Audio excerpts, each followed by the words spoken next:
Hi there, Scott Hamilton, ROCKFILE, back with another podcast review for your ears. Going to be talking about the 2022 film, The 355.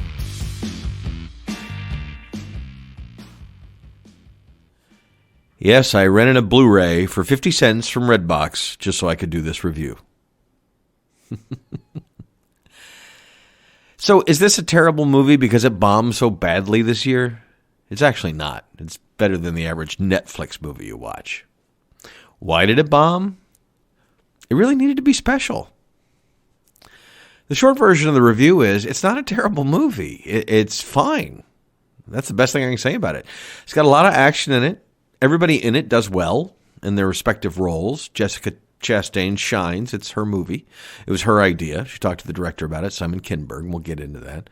But the short version is, there are a lot worse things you could watch, and it was entertaining for 2 hours. Was it great? Probably never see it again, but, I've watched worse lately. That'd be the short version. So I've talked about Simon Kinberg before because he's a guy who's worked on all sorts of different movies as a writer, producer, and a director. He's taken 2 shots at the Dark Phoenix storyline in X-Men. That's one of the biggest things growing up that happened in X-Men was the Dark Phoenix storyline. And he's done 2, X-Men 3 and the Dark Phoenix movie, both the same story. He got to rewrite them, and he directed the second version and didn't get it right either time. He's directed some other things, and he's fine. He's written some really good things. And he did fine. The directing in this movie is fine. It just needed to be special.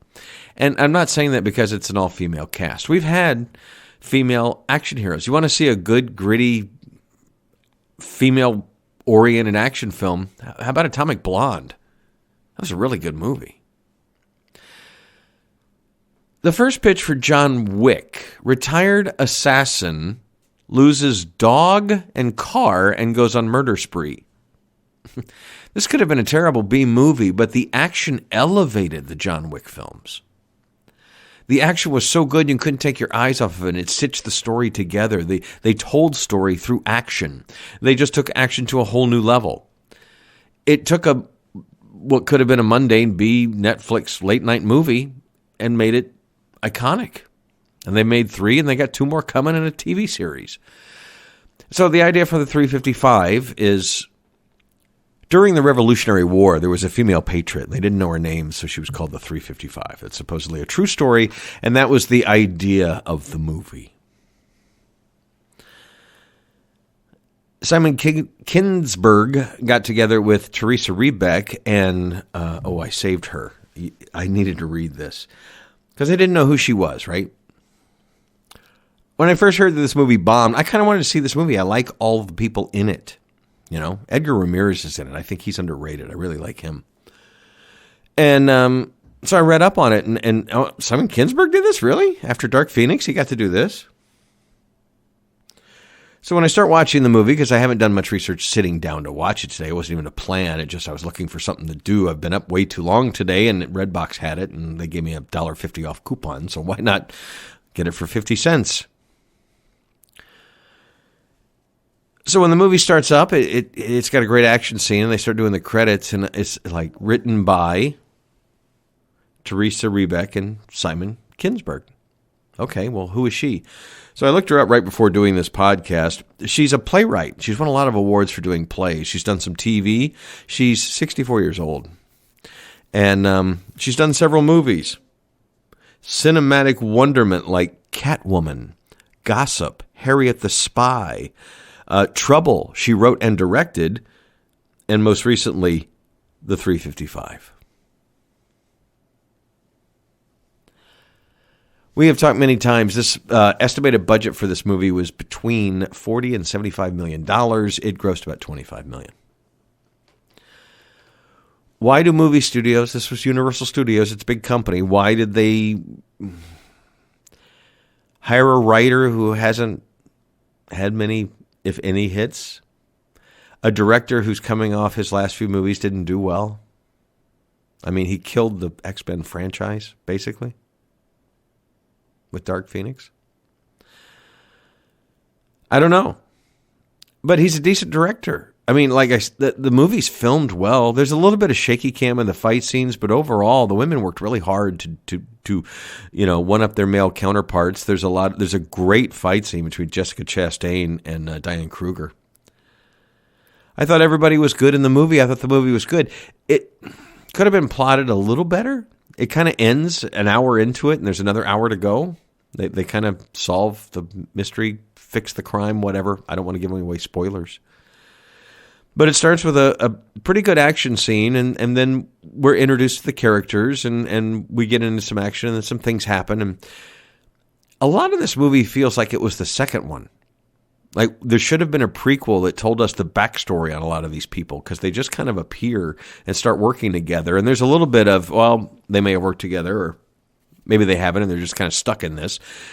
And the writing's pretty good because they all are allowed to do some things and kind of grow as characters throughout the movie, so that's good, right? But it could have been, I don't know, it just felt like, I don't know, I feel like we're jumping into the action and we never really got to know anybody here. There's a romance early on, and then it ends abruptly. So we're not really invested into it, and it's supposed to be a big deal, and something happens later in the film. Sebastian Stan is in this movie. I like him. Jason Fleming. He's been in several things I've watched lately, like Rockstar.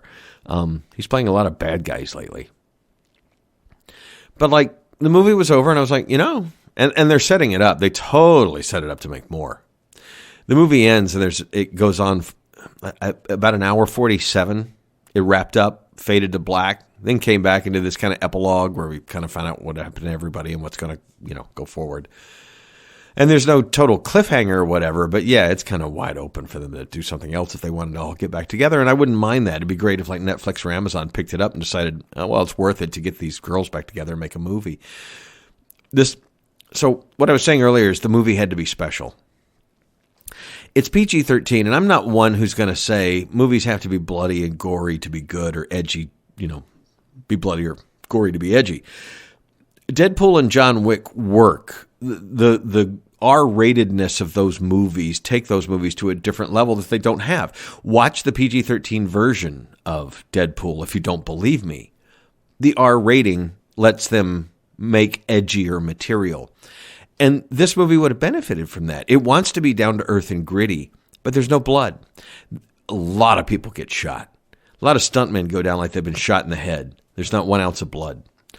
One of the main characters gets shot in the chest, and he's got a little blood spatter on his neck, but that's about it. Some people get some blood on their shirt. But so many people get shot. Face, chest, head, whatever. There's no blood in the movie. Right? And like I said, if it wasn't trying to be so edgy and down to earth, I wouldn't be saying this, because I don't look for that in movies. It doesn't have to be that way. But it just felt a little toothless. And some of the hand-to-hand fight scenes, those are great. They're brutal. But there's not many consequences after them. I mean, they talk. I watched all the extras afterwards. I rented the Blu-ray. There was no 4K available for it. This movie didn't come out in 4K on home video. Maybe you can stream it that way. And the Blu-ray looks fine, sounds fine. I was a little disappointed that it has a Dolby Audio logo on the disc, but there's no Dolby soundtracks. It was all DTS. But it was a good soundtrack, good 5.1, maybe 7.1. I mean, I have mine configured for Atmos. Don't think my DTS X Lite came out, but it might have. So don't think it was truly object-based surround sound. But for an action movie, it got thunderously loud at my normal listening levels. Dialogue was fine. I didn't have to turn the movie too down during the action scenes and too far up during the non-action scenes. That was nice. Looks good. Plays good. The action's well filmed. There's a lot of car chases. There's a lot of jumping off buildings. There's a lot of people getting shot. And the other thing about the R rating, had you had all the violence and maybe some more cussing? I don't know. I don't know. I'm not an expert. I'm an expert on watching movies and going, it was just okay. Being these multi-million-dollar producers, these billion-dollar producers sitting here watching the movie going, you should add this, you should add that. I can do that if I was in a recording studio with a band. I can do that for a radio station. I don't have the magic wand from movies. I would think if they made the action special, if that's what people were talking about, did you see her do this? Jessica Chastain does a big jump, and it looks like she really does it. And in the makings of she does really do it. She's got wires on, but they digitally paint out. But she did the stunt herself. It's great. It's like the only real one. I mean, she does the fight sequences too. There's a lot of her face in the fight sequences. You just didn't walk out of the theater or get done with it and go, wow, they really kicked ass. What's her name? Pang Pang? The Asian star who is in this movie. She has a little bit of a twist, and she's got one really good action scene. She's amazing. The other ladies do quite well. I say that, you're talking about this from the female perspective. Well, guys were used to them doing good action scenes. All of these women, a lot of them, you have never seen them do action scenes before, and they're great. Penelope Cruz does some action that's really good. The whole movie is fine. Like I said, it's better than your average Netflix movie. It just needed something to elevate it to make it more special than just it's a team of women accomplishing this mission.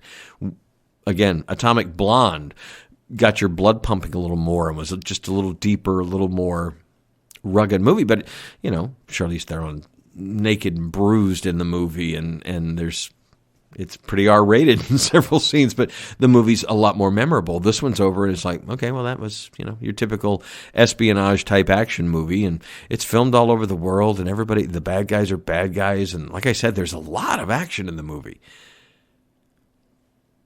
But I checked my phone a couple times. It's not bad. It's funny these days that if a movie doesn't, connect with you, you have to review spam it and talk about how terrible it was and how a waste of 2 hours. No, it just, it's a fine waste of 2 hours time, but don't seek it out. I wish it had been something special. It would be nice to have a few more franchises, if you will, that aren't Marvel and John Wick and, are there too many other franchises? I guess we're getting a new Jurassic Park. We're getting a new Indiana Jones. Okay, there's a few other franchises. But anyway, it would be a cool new franchise, but unfortunately it's probably not going to go anywhere because this movie just didn't.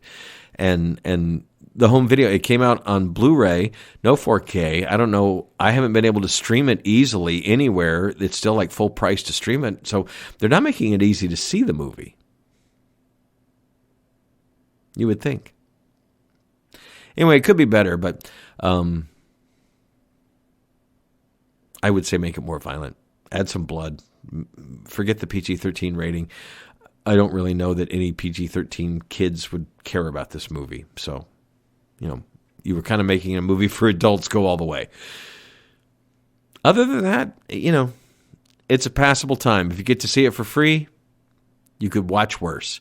If you have to pay for it, I don't know that I would do that. It's just okay. There's a lot better action movies out there for you to watch than the 355. But good shot. And like I said, I have no serious complaints about anybody in the film. Everybody looked great, sounded great, played great, did their roles very well. Action scenes very well. Movie just, didn't catch on with the public because there's really, it should have done better, I would say. There are far worse movies who made more money in the box office, but the people spoke, and here we are, 50-cent rental from Redbox. Okay, it was worth about that. Scott Hamilton, I'm ROCKFILE. My links are below. Have a spectacular day. Thanks for listening to my podcast. Really appreciate it.